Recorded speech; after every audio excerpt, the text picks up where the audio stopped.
Hi folks, I'm Modelers. I'm back for my Kawasaki C1 build update, and it has been completed. So this is a Hasegawa kit at 1/200 scale. So I think you can see that it's rotating on this table. Since it was small enough to go on this table, I just put it there for a show. Anyway, this is a free gift from somewhere. Works with a solar light.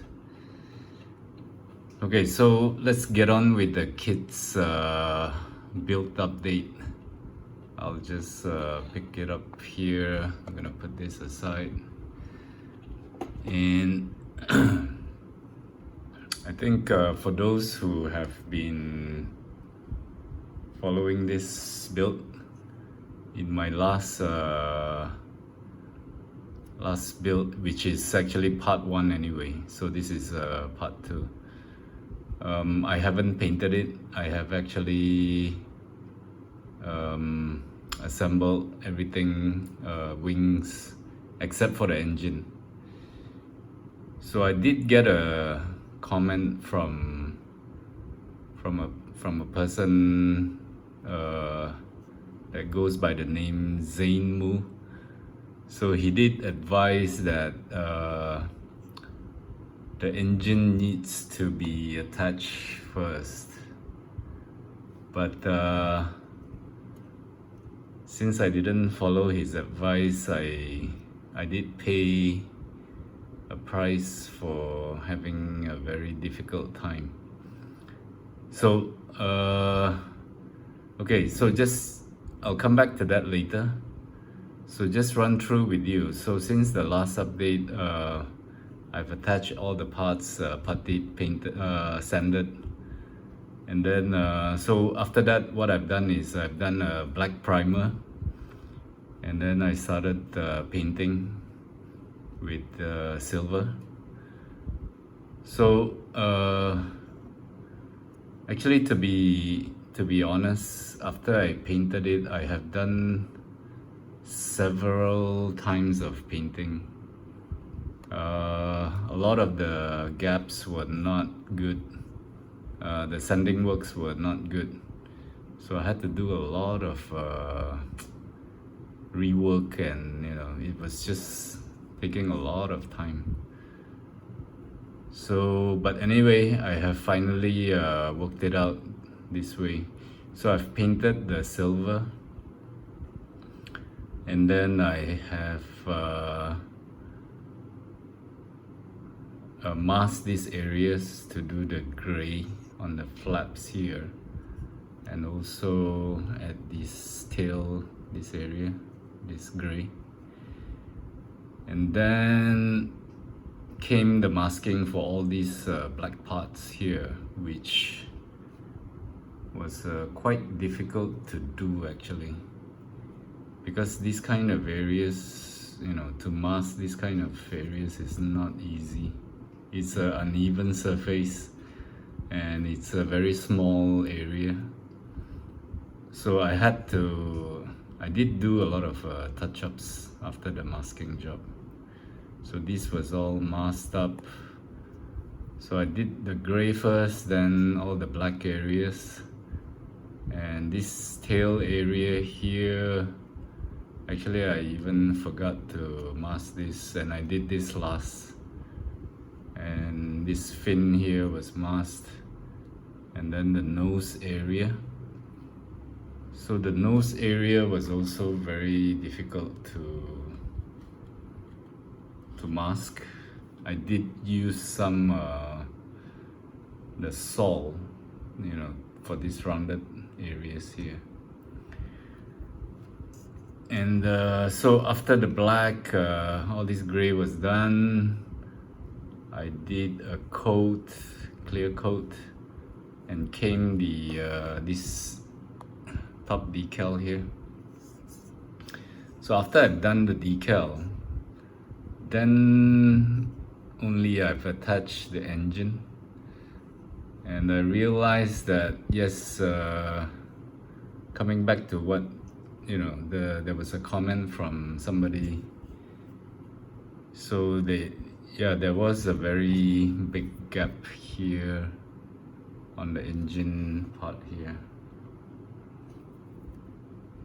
So what I had to do was I had to mask this gray area off again, but I had to be careful because I cannot mask the decal here.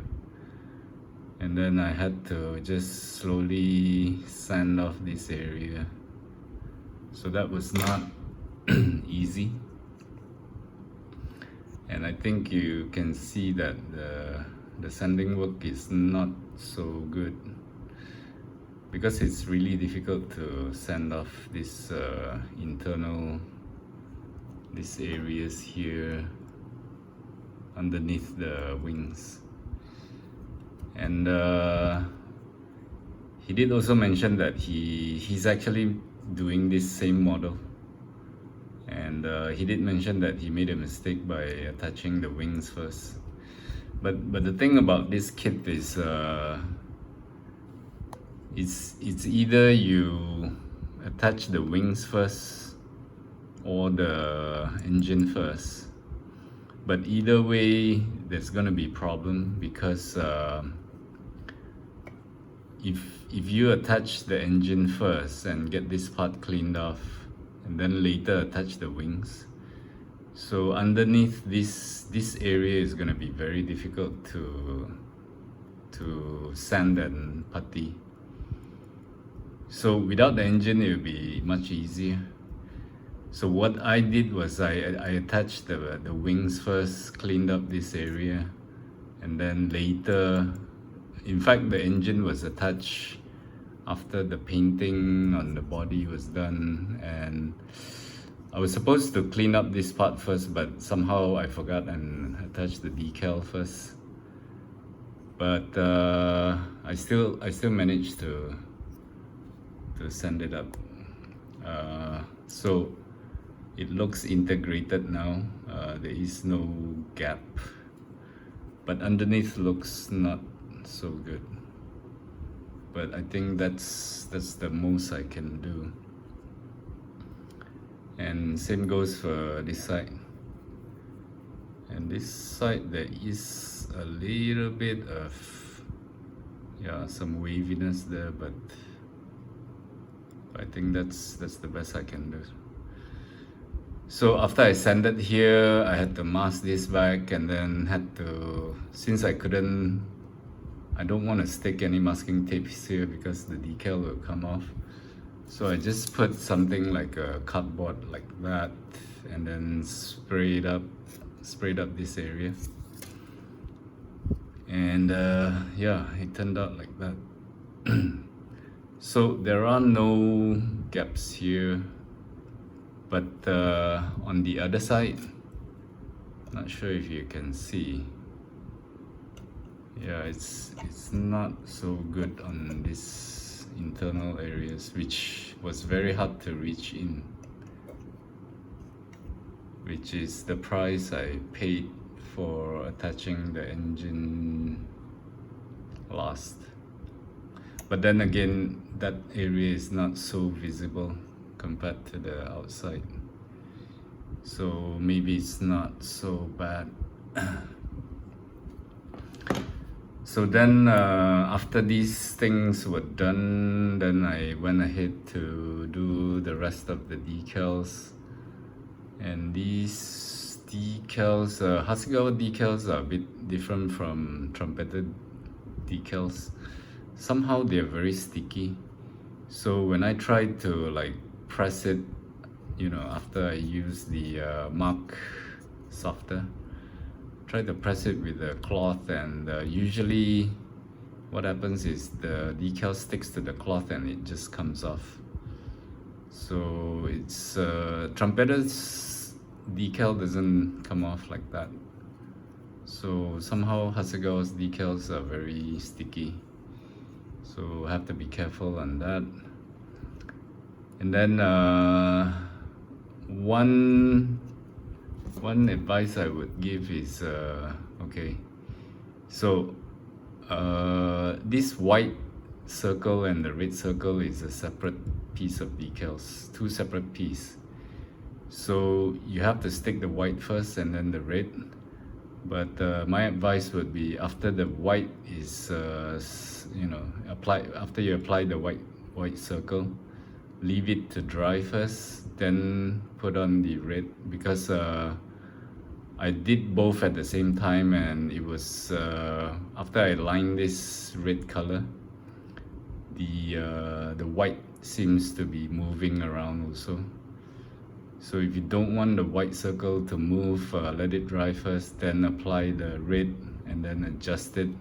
And it wasn't so easy to adjust because you actually have to center this red so that this outer white line would look the same. So you have to center the red on the white circle. And same goes for all the other all these decals here. And also another thing is okay, so the advice from the comment was there is a parting line here. So initially I cleaned up this parting line because this fuselage is in two pieces. I cleaned up here, but then later I scribed back this line because for this particular plane, this piece here, the ramp would open like that, and then these two pieces open sideways, unlike the newer C2, which or like similar to like the A400M. This cargo bay would just actually slide in to make the openings larger. But this, probably because this is an old, it is a plane from the 60s or 70s. So the design is a bit different. And then, yeah, so I think, so the rest of the things are like this. Okay, another thing about this, okay, this pitot tube or the boom. These red and white, the red is actually the decal, the white is actually the paint underneath it. Probably my white coating, my white color was too thick on this brass piece. So when I applied the decal, this decal, it did not completely cover all the way, and so I had to touch it up with the red paint on the gaps. And also this decal did not, it was very difficult to wrap up on this piece of brass. So I had to apply a lot of mark softer to actually make it curl. So but I did manage to do that. So what are the other things on this plane? Okay, so after all the decals was applied, I did another clear coat. Then I did the black wash to get all the panel lines visible. And I think you can see that some areas the panel lines are a bit thicker. That's because of the depth. Some areas are probably more shallow, so it's not so black, but some areas are very black. And of course these lines I tried to scribe back, but it's really difficult to get straight lines. And actually scribing is one of the things which I really don't enjoy, and it's and I'm not good at it. So I guess, if you're not good at it, you don't enjoy it. So I don't really like scribing. And when you scribe, actually the line becomes too thick sometimes. So I have another method for instead of scribing. Like if you just want to get a very shallow panel line, what I would do is I would use like a cutter blade and just press hard on the on the plastic so that I will get a very fine line, which is what I did around here, I think. So these lines are not scribed, but I just because only these areas will disappear and you still have the lines here, so you can follow that line and actually press back in with a cutter knife to get a much thinner line actually. So those are the ways which I for some areas I can do that, especially like, you know, the bottom or but not these kind of areas, because I think this is too flat. So I don't think you can use a cutter line to press it in. So I had to scribe that, and the lines are a bit thick. So what else about this plane? Actually, okay, the verdict on this build, I really enjoyed this for some reason. The build is very simple, but the painting and the decals were very challenging. And I think the paint, maybe because it's silver, it's nice to work with, and it's easy to do the wash. And okay, for the canopy areas, I think it wasn't so good because you can see there are some lines over there which I couldn't cover perfectly. I think there are still some lines over here, but I'm not gonna do any more to this because I don't think the lines will disappear anyway. Yeah, especially this area here. So okay, so that's on the comment on the build and some of the pointers that I can give on this. So the next thing I'm gonna do is just gonna move over to this side and I'm gonna do some comparison since it's a 1/200 scale, and I do have some 1/200 scale kits, other kits. So this is the B52, which I made maybe several months ago, and since it's a 1/200 scale, so this Kawasaki C1 is, I would say, is a very small plane compared to the B52. So you can see how small it is compared to the B52. So from the side, it looks like that.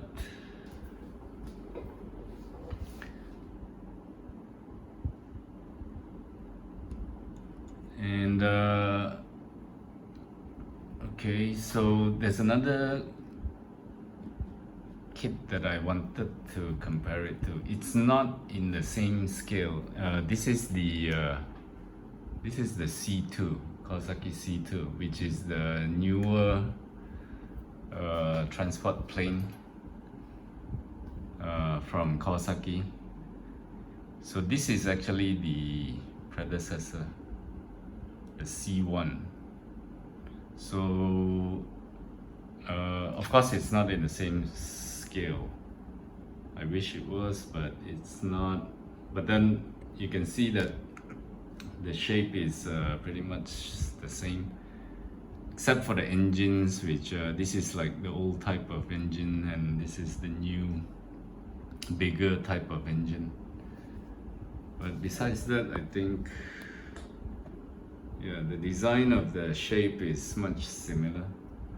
And if this were to be in 144 scale, 144, which is this is 144 scale.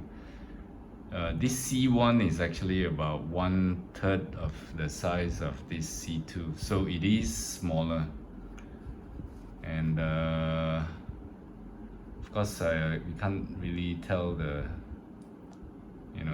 the size because they are in different scales.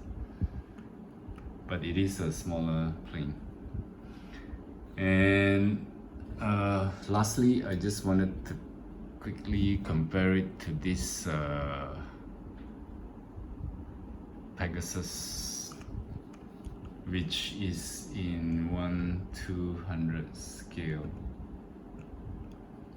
So that's how it compares. So yeah, the Pegasus is actually bigger than this Kawasaki C1. Actually, the Kawasaki C1 is a very small plane actually. So that's some size comparisons, and yeah. So I guess this video is getting a bit long, maybe getting a bit boring, so I'm gonna try to stop here. So it's completed, and I hope you enjoyed it. For such a small kit with less than 60 parts, it's quite fun, especially the painting part and the decals. The building part is quite straightforward. So okay, I think I'm done here. So until the next time, I hope you enjoyed this video, and if you like it, please give it a thumbs up, or please subscribe if you haven't, and I will bring more build updates soon. I haven't decided what I'm gonna be doing next, so just stay tuned. I'll probably be back again in about a week to come back with the next build. So until then, thanks for watching, and see you again soon. Bye.